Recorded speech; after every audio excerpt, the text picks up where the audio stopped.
नमस्कार, आप देख रहे हैं IBC 24। मैं हूं आपके साथ विजय कुमार पंड्या। शुरुआत करेंगे खबरों की। छत्तीसगढ़ की बात करते हैं। सबसे पहले बात रायपुर की, जहां सीएम भूपेश बघेल से यातायात महासंघ ने मुलाकात की है। यात्री बसों का किराया 25% बढ़ाने के प्रस्ताव पर सहमति बनी है। तो पदाधिकारियों के साथ परिवहन मंत्री मोहम्मद अकबर भी मौजूद थे। यातायात महासंघ ने 40% किराया बढ़ाने की मांग की थी, लेकिन अब यह खबर मिल रही है कि उस पर राजी हुई है सरकार। 25% किराया बढ़ाने के प्रस्ताव पर सहमति बनी है।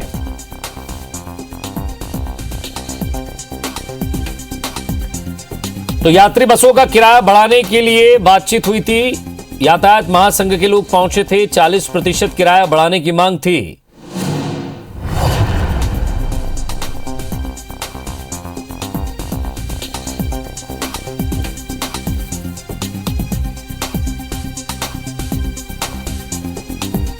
तो 25% किराया बढ़ाने के प्रस्ताव पर सहमति बन गई है। पदाधिकारियों के साथ परिवहन मंत्री मोहम्मद अकबर भी मौजूद रहे। हालांकि यातायात महासंघ की मांग तो यह थी कि 40% बढ़ाया जाए, लेकिन 25% पर ही सहमति बन गई है। लगातार पेट्रोल डीजल के जिस तरह से भाव बढ़ रहे थे और ऐसे में बसों का जो परिचालन है वो ठीक से नहीं हो पा रहा था। कई यात्री बसें जो हैं वो घाटे में चल रही थी और साथ ही साथ इन तमाम बातों को लेकर पहले भी सरकार से बातचीत हुई थी, लेकिन अब यात्री महासंघ आकर मिला है। उन्होंने यहां बातचीत की है परिवहन महासंघ ने, और 40% के बजाय 25% किराया बढ़ाने के प्रस्ताव पर सहमति बन गई है।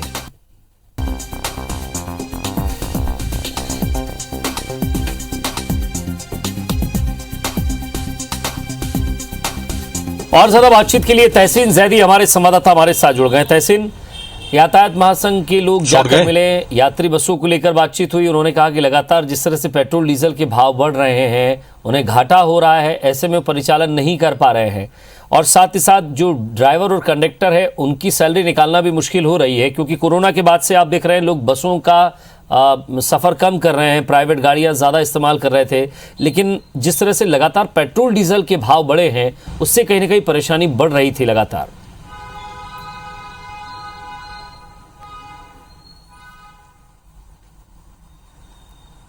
निश्चित तौर पे जिस तरीके से एक ये बड़ी खबर निकल के यहाँ आई है कि आज जो छत्तीसगढ़ यातायात महासंघ है उनके पदाधिकारियों को आज सीएम हाउस बुलाया गया था, क्योंकि उनका जो 40% जो किराया बढ़ाने की जो मांग थी, जिसके लिए पिछले दिनों चरणबद्ध आंदोलन भी उसमें हुए थे, बसें भी बंद हुई थी, काफी यात्रियों को तकलीफें भी हुई थी।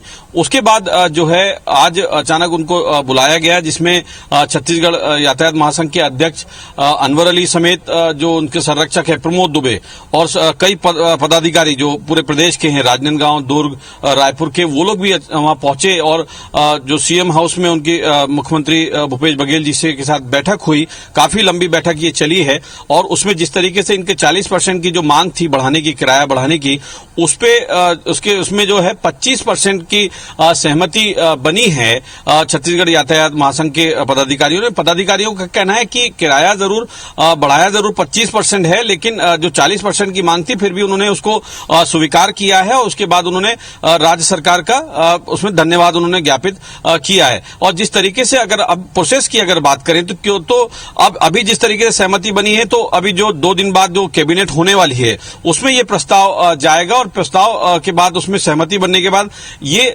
फाइनेंस डिपार्टमेंट में जाने के बाद इसके बाद बाकायदा एक नोटिफिकेशन जारी किया जाएगा और उसमें तय किया जाएगा कि, क्योंकि पिछले दिनों अगर बात करें, चाहे वो इंटर स्टेट में चलने वाली बसें हों या स्टेट के अंदर की बसें चलने वाली हों, तो उसमें जिस तरीके से यातायात महासंघ के पदाधिकारियों का ये कहना है कि जिस तरीके से डीजल के जो दाम बढ़े हैं उसमें काफी तकलीफ हो रही है, काफी दिक्कतों का सामना करना पड़ रहा है।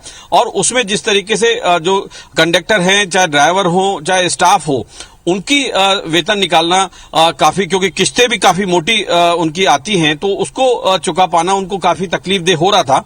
इसी बात को लेकर उन्होंने 40% की उसमें वृद्धि की मांग की थी और उसमें आंदोलन भी लगातार हुए थे। तो उसके बाद जो है आज एक बड़ी बैठक हुई थी, जिसमें खुद परिवहन मंत्री भी मौजूद थे, उसके बाद ट्रांसपोर्ट कमिश्नर भी उसमें मौजूद थे और छत्तीसगढ़ यातायात महासंघ के पदाधिकारी भी उसमें मौजूद थे।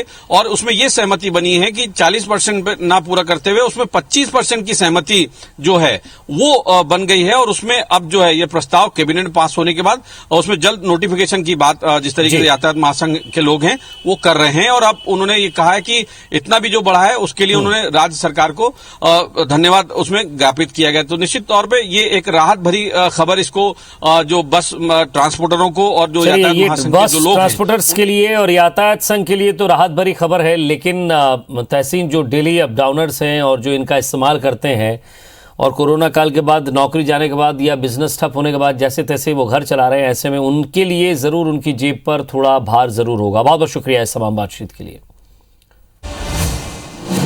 बात अंबिकापुर की, जहां IBC 24 की खबर का असर हुआ है। मैनपाट के अस्पताल में नशाबंदी का मामला सामने आया है। CMHO ने जांच के लिए एक टीम गठित की है। BMO और सर्जिकल डॉक्टर को नोटिस जारी किया है। तो 7 घंटे में 101 महिलाओं का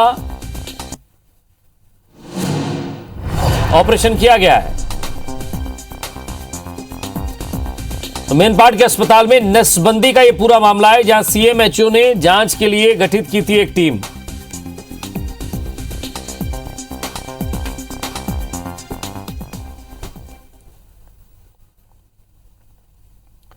और दिल्ली दौरे से लौटने के बाद छत्तीसगढ़ में कांग्रेस और भाजपा नेताओं के बीच बयानबाजी जोरों पर है। पूर्व मुख्यमंत्री डॉक्टर रमन सिंह ने तंज कसते हुए कहा है कि प्रेस कॉन्फ्रेंस के बाद किनके चेहरे पर ज्यादा चमक दिखाई दी है, इसका अंदाजा लगाया जा सकता है। इस पर छत्तीसगढ़ सरकार के प्रवक्ता और कैबिनेट मंत्री रविंद्र चौबे ने कहा है कि छत्तीसगढ़ में किसानों और कांग्रेस का चेहरा मुख्यमंत्री भूपेश बघेल है। इस पर किसी भी प्रकार का कोई संशय नहीं होना चाहिए। उन्होंने कहा कि आज भाजपा के नेताओं को कांग्रेस के हर व्यक्ति के चेहरे पर चमक दिखाई दे रही होगी। मंत्री चौबे ने कहा कि कांग्रेस के अंदर जो चल रहा है उससे भाजपा को खुश होने की जरूरत नहीं है। वहीं स्वास्थ्य मंत्री TS सिंहदेव ने कहा कि जो कांग्रेस नेता दिल्ली गए थे, इनमें से 90% हाईकमान की बात को मानेंगे, जो होगा वो हाईकमान तय करेगा। दोनों के चेहरे की चमक को देख के तुलना कर सकते हो आप लोग, और उतना ही मेरा बोलना पर्याप्त है। दोनों के प्रेस कॉन्फ्रेंस के समय चेहरा देख लो, बाकी मैं नहीं बताता। भारतीय जनता पार्टी के लोगों को कांग्रेस के हर व्यक्ति की चेहरे की चमक दिखाई दे रही होगी। 70 के बहुमत से हम सदन में बैठे हैं, वो जनता का विश्वास है। आदरणीय मुख्यमंत्री भूपेश जी के प्रति लोगों ने विश्वास किया है, और कांग्रेस के अंदर जो चल रहा है उसमें भारतीय जनता पार्टी को प्रसन्न होने की कोई बात नहीं है। 90% लोग जो गए भी थे, वो सबकी राय एक ही है कि हाईकमांड जो तय करेगा। मेरे से आप पूछिएगा तो मेरी राय क्या है, जो हाईकमांड कहेगा। हमारे विधायकों की क्या राय है, यही राय है कि हाईकमांड जो कहेगा वो हम सबको मंजूर है। आज कांग्रेस के मत्स्य विभाग के पदाधिकारियों की बैठक हुई है। बैठक में मुख्यमंत्री भूपेश बघेल और खाद्य मंत्री अमरजीत भगत समेत कई वरिष्ठ नेता शामिल हुए। मुख्यमंत्री भूपेश बघेल ने मछुआ कांग्रेस के पदाधिकारियों को संबोधित करते हुए कहा कि हमारी सरकार सभी वर्गों की आय कैसे बढ़ाए, इस पर जोर दे रही है। इसके लिए हमने मछली पालन को कृषि का दर्जा दिया है। इससे मछली पालन के लिए 0% पर ऋण उपलब्ध रहेगा और बिजली में भी छूट मिलेगी। CM ने कहा है कि बिलासपुर एयरपोर्ट का नाम कैप्टेन बिलासा बाई के नाम से किया गया है। CM ने कहा कि कार्यक्रम में लोक कलाकार पुनाराम निषाद और मदन निषाद की जीवनी को भी प्रकाशित किए जाने की घोषणा है। बीजेपी नेताओं की अर्थव्यवस्था ठीक नहीं होने के बयान पर CM ने पलटवार करते हुए केंद्र सरकार तक को एयरपोर्ट, सड़क, रेल और साथ ही पटरी भी बेच रही इस बयान के साथ उन्होंने कहा कि उन्हें आप ये बताएं। मछुआ कांग्रेस की बैठक आज MR निषाद की अध्यक्षता में संपन्न हुई और बिलासा जी के नाम से एयरपोर्ट, बिलासपुर के जो एयरपोर्ट है बिलासा देवी के नाम से किया गया। दूसरी बात ये है कि जो मछली पालन को कृषि का जो दर्जा दिया गया है, जिसमें 0% ब्याज में ऋण मिलेगा। स्वास्थ्य मंत्री TS सिंहदेव ने विभाग की बैठक में कोरोना की तीसरी लहर से पूर्व की तैयारियों को लेकर चर्चा की है। उन्होंने कहा है कि कोरोना डेल्टा वेरिएंट अब भी मौजूद है, इसलिए लोगों को सचेत रहना होगा। मंत्री सिंहदेव ने राजधानी समेत अन्य जिलों में डेंगू के बढ़ते मामलों पर भी चिंता जताते हुए कहा कि विभाग को इसके लिए दिशा निर्देश दे दिए गए हैं। वहीं मंत्री सिंहदेव ने बताया कि स्वास्थ्य विभाग में जल्द ही नई भर्तियां होंगी। BSc नर्सिंग पेपर लीक मामले पर सिंहदेव ने कहा कि इस तरह की घटनाएं नहीं होनी चाहिए और दूसरी एजेंसियों से भी परीक्षाएं कराए जाने को लेकर चर्चा हुई है। मंत्री TS सिंहदेव सोमवार को पंचायत विभाग की बैठक लेंगे। तो ये तो मान के चलना चाहिए कि डेल्टा वेरिएंट हमारे बीच में विद्यमान है। सुरक्षा हमको अपनी चौकस रह के करनी है। 90% लोग जो गए भी थे वो सबकी राय एक ही है कि हाईकमांड जो तय करेगा। मेरे से आप पूछिएगा तो मेरी राय क्या है, जो हाईकमांड कहेगा। और आज छत्तीसगढ़ बीजेपी आर्थिक प्रकोष्ठ की बैठक में केंद्र सरकार के आर्थिक पैकेज को लोगों तक पहुंचाने को लेकर चर्चा हुई। बैठक में पूर्व मुख्यमंत्री डॉक्टर रमन सिंह, नेता प्रतिपक्ष धर्मलाल कौशिक, भाजपा प्रदेश अध्यक्ष विष्णुदेव साय शामिल हुए। बैठक में राज्य की कांग्रेस सरकार के आर्थिक नीतियों को लेकर चर्चा हुई। पूर्व मुख्यमंत्री डॉक्टर रमन सिंह ने कहा कि प्रदेश आर्थिक दिवालियापन से जूझ रहा है। रमन सिंह ने कहा कि राज्य सरकार 2.5 साल में 40,000 करोड़ रुपए का कर्ज ले चुकी है। नेता प्रतिपक्ष धर्मलाल कौशिक ने कहा कि राज्य की आर्थिक स्थिति बेहतर करने के लिए बीजेपी की वापसी जरूरी हो गई है। मंत्री रविंद्र चौबे ने पलटवार करते हुए कहा कि राज्य सरकार छत्तीसगढ़ के मजदूरों और किसानों के लिए कर्ज ले रहे हैं। मंत्री चौबे ने कहा कि केंद्र सरकार तो देश में कांग्रेस सरकार द्वारा बनाई गई संपत्तियों को बेच रही है।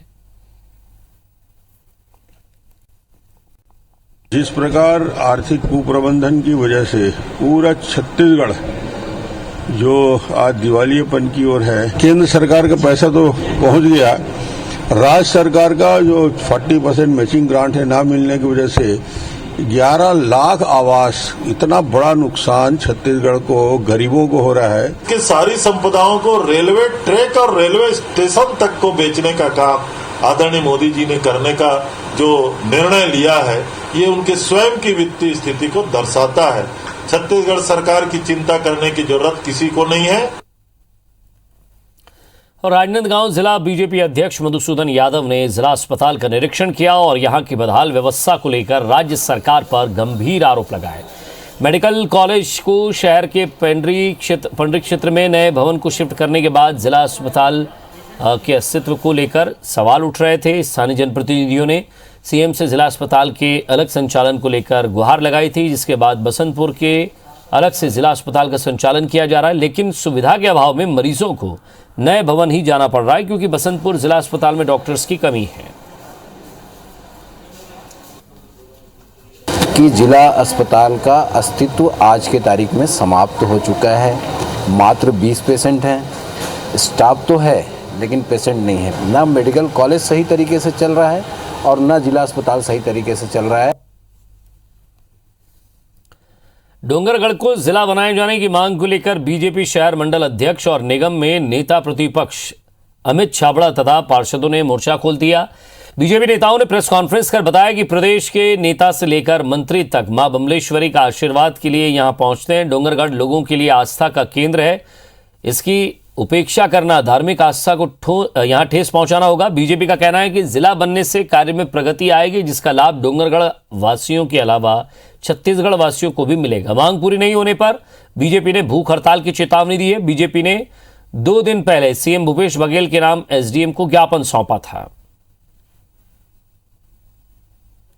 धर्मनगरी डोंगरगढ़ का नाम जिला बनाया जाए और इसका नाम जो है मां बमलेश्वरी देवी के नाम से दिया जाए। ज्ञापन के माध्यम से शासन प्रशासन को अवगत कराया है और आने वाले समय में अगर इस ओर ध्यान नहीं दिया गया तो बहुत जल्द ही भारतीय जनता पार्टी शहर के नागरिकों के साथ में इसके लिए धरना प्रदर्शन और भूख हड़ताल भी करेगी। डोंगरगढ़ में नवोदय विद्यालय है, रेलवे लाइन है, बस स्टॉप है, सारी चीजें यहाँ उपलब्ध है, माई का मंदिर है। तो उसके बावजूद अगर डोंगरगढ़ को जिला नहीं बनाया जाता है, मां बमलेश्वरी को जिला नहीं बनाया जाता है, तो बहुत ही बुरी बात। और आंदोलन किया जाएगा डोंगरगढ़ में, लगातार रैली निकाली जाएगी, हस्ताक्षर अभियान किया जाएगा। रायपुर से बड़ी खबर मिल रही है। सरेरा एक महिला से लाखों रुपए की ठगी हो गई है। करीब 2 लाख के गहने लेकर बदमाश फरार हो गए हैं। 2 दिन में ये बताया जा रहा है कि 4 दिन में बच्चे की मौत का डर दिखाकर ठगी करने का एक मामला है। महिला से गहने उतरवाए और फिर फरार हो गए। सीसीटीवी में वारदात पूरी तरह कैद हुई है। डीडी नगर थाना इलाके का मामला है।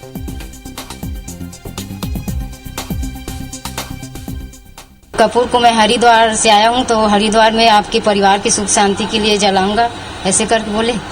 फिर मैं बोले आपका 2 लड़का है तो 4 दिन में खत्म हो जाएगा।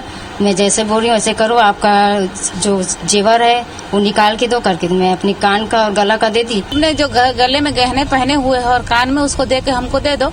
उसको देने के बाद आप 50 कदम आगे चलो, पीछे मुड़ के मत देखना। इस बीच जो है वो जो है जब 51 कदम चलती है और वापस लौटती है तो उसके वो दोनों लड़के गायब रहते हैं। उस महिला के साथ उन्होंने ठगी किया है। 420 का अपराध पंजीबद्ध कर विवेचना की जा रही है। और ज़्यादा बातचीत के लिए हमारे संवाददाता हमारे साथ जुड़ गए हैं तहसीन, इसमें अपराधियों से ज़्यादा तो फरियादी की गलती ज़्यादा नज़र आ रही है कि कोई आपसे कह दे कि आप अपने गहने उतारिए और आप उसे उतार के दे दें और बिना मुड़े पीछे 50 कदम चल रहे हैं। निश्चित तौर पे जिस तरीके से ये बड़ी ठगी यहाँ पे सामने आई है, तो इसमें ये कह सकते हैं कि ये सिर्फ इसमें शातिर ठगों की नहीं, इसमें जो पीड़ित या पीड़िता जो भी होते हैं उनकी भी गलती इसमें कहीं ना कहीं होती है।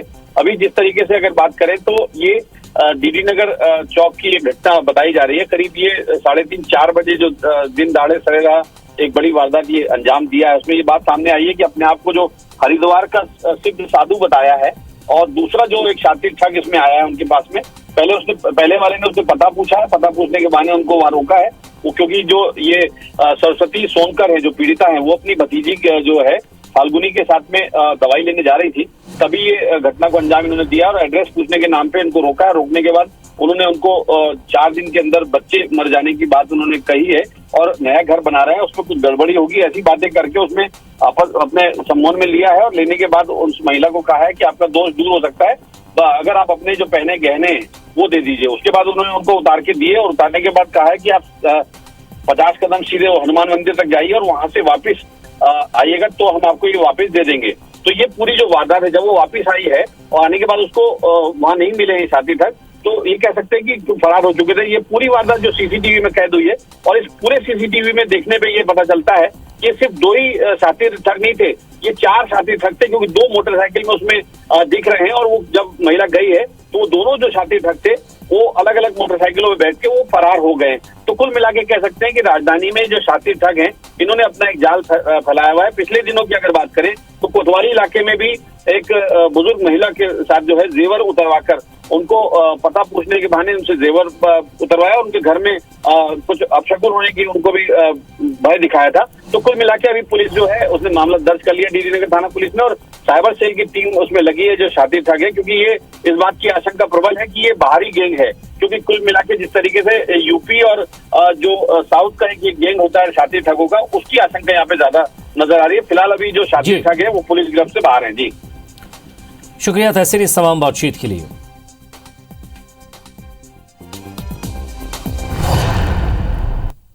और इधर दंतेवाड़ा जिले में अरनपुर जगरगुंडा मार्ग से सीआरपीएफ की 231वीं बटालियन के जवानों ने 5 किलो आईडी बरामद किया, जिसे बीडीएस टीम की मदद से फौरन ही नष्ट कर दिया गया। जानकारी के मुताबिक कोंडा सांवली कैंप से जवानों की एक टुकड़ी सर्चिंग के लिए निकली थी। सर्चिंग के दौरान बीडीएस की टीम ने एक जिंदा आईडी ढूंढ लिया। 5 किलो के इस आईडी को मौके पर ही नष्ट कर दिया गया।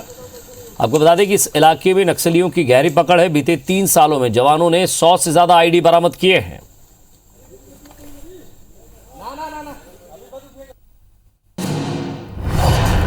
और इस वक्त बड़ी खबर रायपुर से मिल रही है। सीएम भूपेश बघेल का किसानों के लिए एक बड़ा ऐलान है। सूखा प्रभावित किसानों को 9,000 रुपए प्रति एकड़ की मदद से सूखे की राशि दी जाएगी। तो सूखे की स्थिति में किसानों को ये मदद मिलेगी। धान, कोदो, कुटकी, अरहर बोने वाले किसानों को ये मदद दी जाएगी।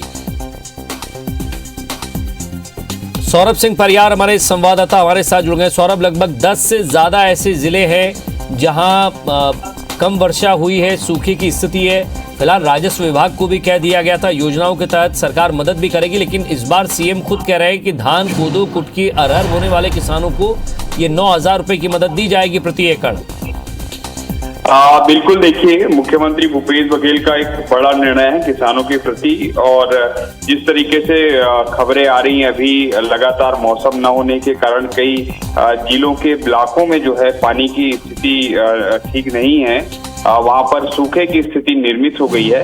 इसलिए मुख्यमंत्री भूपेश बघेल ने आज ये बड़ा निर्णय लिया है और सूखे की स्थिति में अगर सूखा पड़ जाए, उनके जमीन पर जो है कोई भी फसल उत्पादन नहीं हो पाएगा, तो जो है सरकार प्रति एकड़ 9,000 रुपए देगी।